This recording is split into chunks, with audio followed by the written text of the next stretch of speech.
Welcome to the video for the adjustable grip log holder. It comes in two parts. Assembled like this, simply slide the front leg in.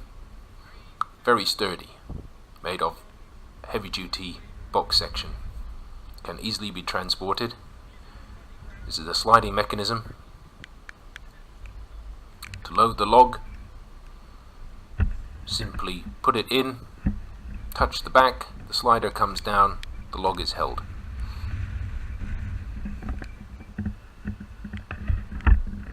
It's designed so that it can be used by one person.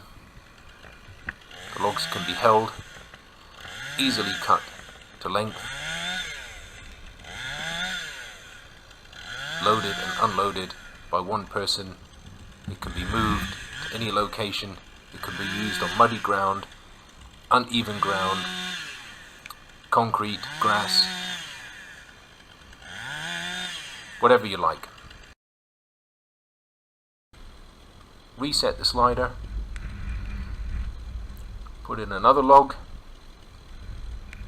length, shape, pretty much immaterial, so is size and weight, and it goes. That log there is likely around 40 kilos, very secure. You put the log in, you secure it in place, the teeth hold it nice and steady, then you get away with your sawing and chain away.